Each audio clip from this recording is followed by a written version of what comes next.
voilà. Bon, mais on ne sait jamais. Il peut y avoir bon. Par exemple, vous avez. Alors, c'est un problème de linguistique. Bon, linguistique. Bon. Alors, il y a la langue, on apprend une langue. Oui. Donc, en français, il y a d'un côté la langue, et de l'autre côté la littérature, Oui. qui est écrite en français. Oui. Quel est le pont entre ces deux volets? Comment passe-t-on de la langue au roman, par exemple? Bon, parce qu'une langue, c'est bien gentil, mais c'est pas la langue qui va vous permettre d'écrire un bouquin. Donc il y a quelque chose. Comment fait-on pour sortir d'une langue un texte? On dit parfois, vous savez, l'histoire des chimpanzés. Hein, on leur donne une machine à écrire, enfin ou n'importe où des mots, mais ils savent pas, ils vont pas en faire quelque chose de construit. Hein. Bon. Alors donc je vais poser la question à nos amis tout à l'heure, mais il y a un état intermédiaire entre la langue et le texte. Le texte, un texte qui, par exemple, une lettre que vous écrivez comme ça. Alors quelle est l'interface entre la langue et un bouquin? Une lettre, ça peut être de la littérature déjà. Oui, d'accord. Oui. Mais je préfère parler de lettres. Je parle d'une littérature relativement classique. D'ailleurs, bon, un roman, par exemple, ou un traité de philosophie. Oui. Mais bon, non, parce qu'il y a justement une astuce. Donc je préfère ne pas vous parler de l'astuce. Ou un livre d'histoire, par Voilà. exemple. Donc entre ce qu'on appelle, alors pour vous mettre sur la place, entre les textes en prose et la langue, Oui. quelle est l'interface? Il y a les vers aussi, mais c'est au-delà, ça. La poésie, c'est au-delà de la littérature. Non, justement. C'est là que vous faites une C'est erreur. entre les deux, alors, entre les Voilà, deux. c'est entre les deux.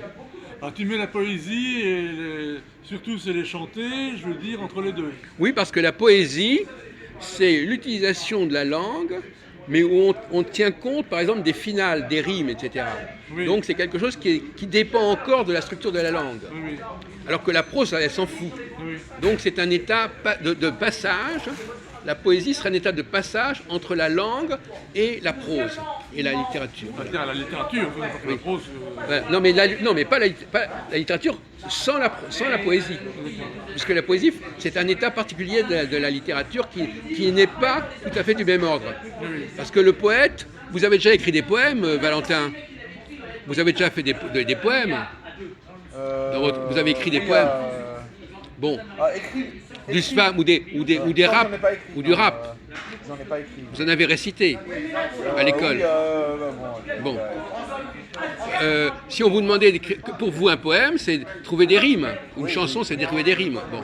Et trouver des rimes, parfois c'est tiré par les cheveux, les rimes. Parce qu'on va faire rimer des mots ensemble, non pas parce qu'ils ont la même signification, mais parce qu'ils déjà ils se ressemblent au niveau de la façon dont ils se terminent. Donc c'est un état intermédiaire entre la langue et la prose. Voilà ce que je voulais vous faire dire. Bon. Vous pouvez partir. Vous avez appris des choses. Oui, mais. Moi je veux bien. Non, je suis d'accord, mais en même temps. Ah, mais il fallait le dire. Non, mais le problème, c'est que moi j'ai pas envie d'écrire des poèmes rimés et tout ça. Qui vous a dit que vous aviez envie? Attends, on parle pas de La vous. littérature, je sais faire. Oui, mais c'est bien ce que je vous dis. Cet état intermédiaire n'est pas particulièrement intéressant.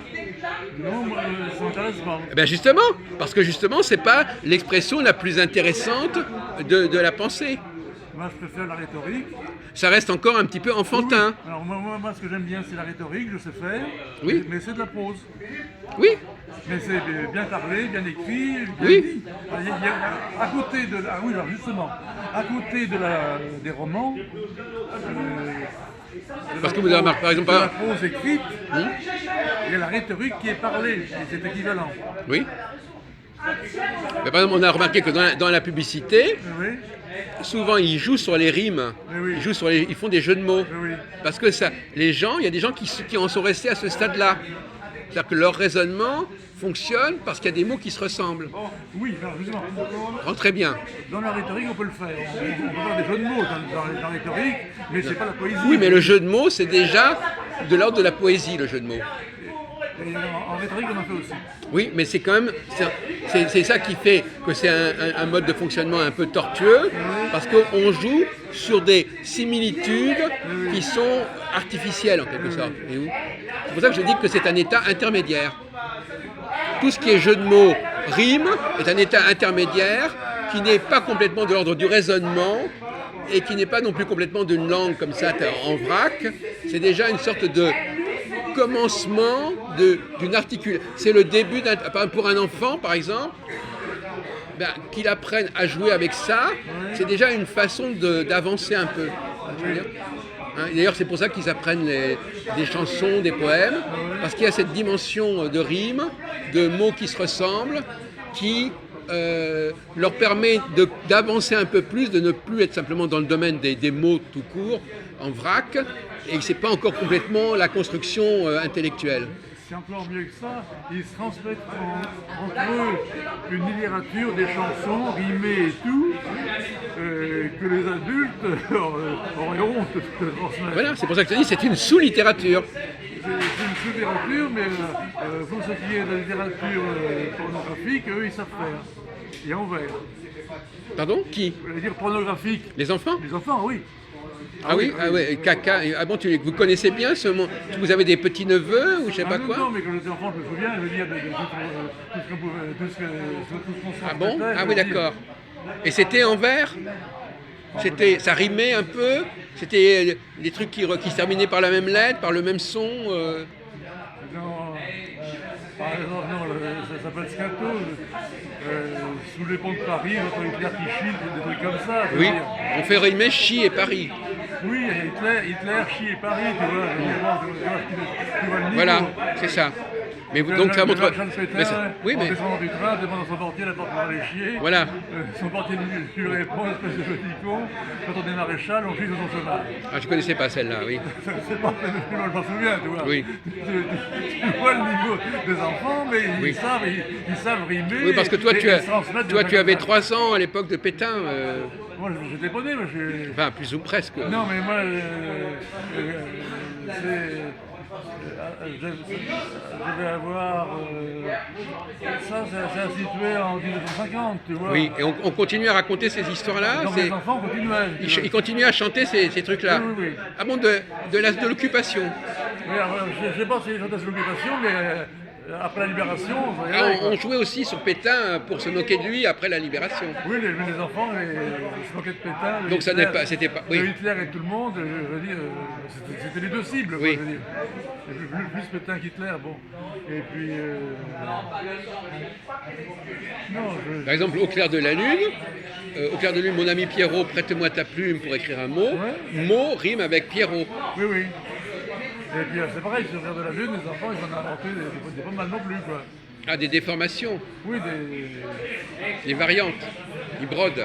oui, des chansons gentillettes, mais un petit peu pornographiques, quoi. Oui. Oui.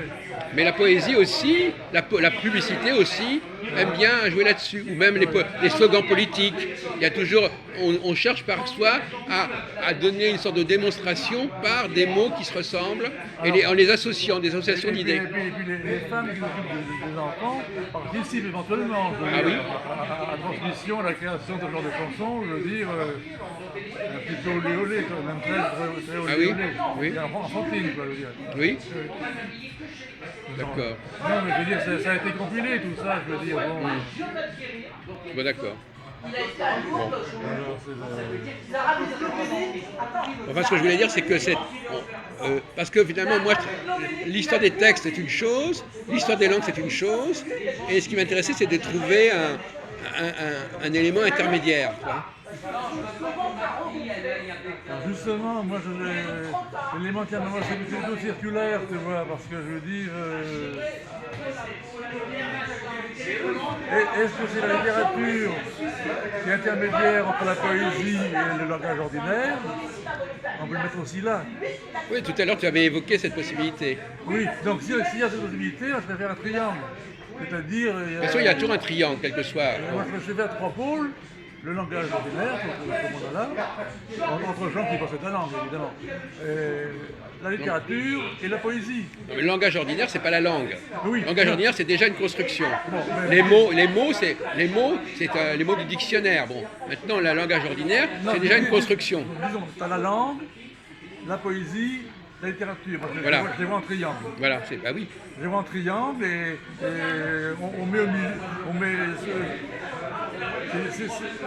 On peut mettre l'un entre les deux autres. Non, et non. Chacun peut être. Non.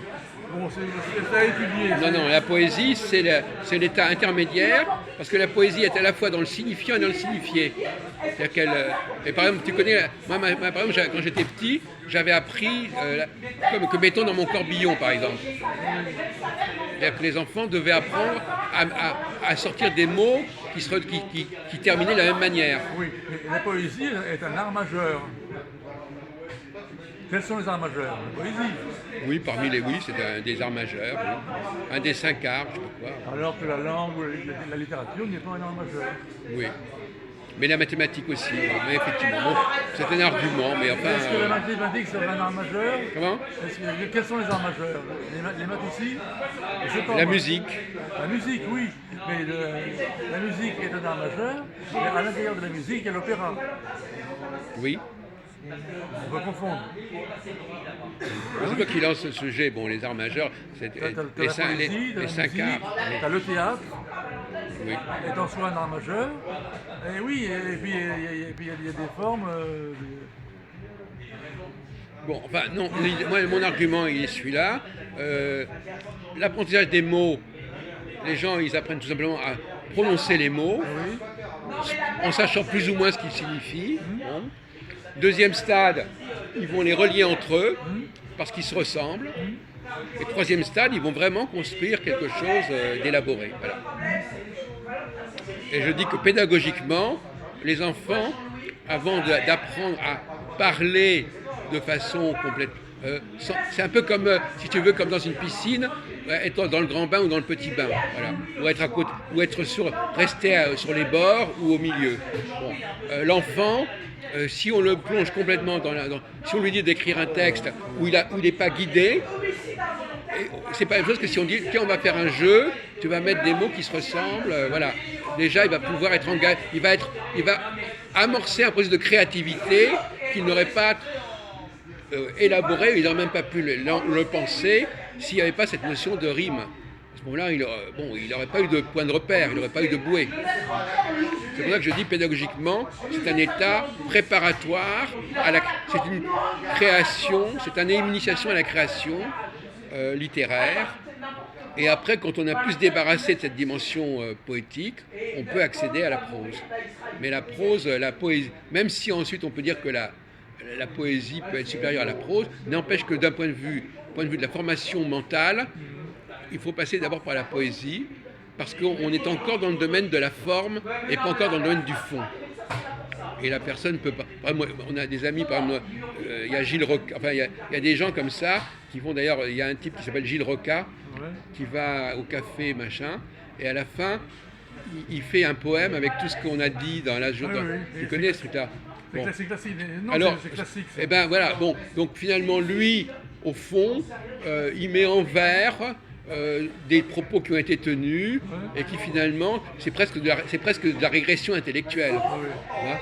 C'est de la régression. C'est-à-dire qu'on revient vers un stade antérieur. Voilà. C'est pas un dépassement, c'est une régression. Voilà. Et d'ailleurs, moi, je n'ai pas d'admiration particulière pour les poètes, parce qu'ils manquent de rigueur. Leur rigueur est purement formelle, leur rigueur est purement au niveau de l'apparence des mots, et il n'y a pas un véritable contenu, ou alors chacun peut imaginer le contenu qu'il veut.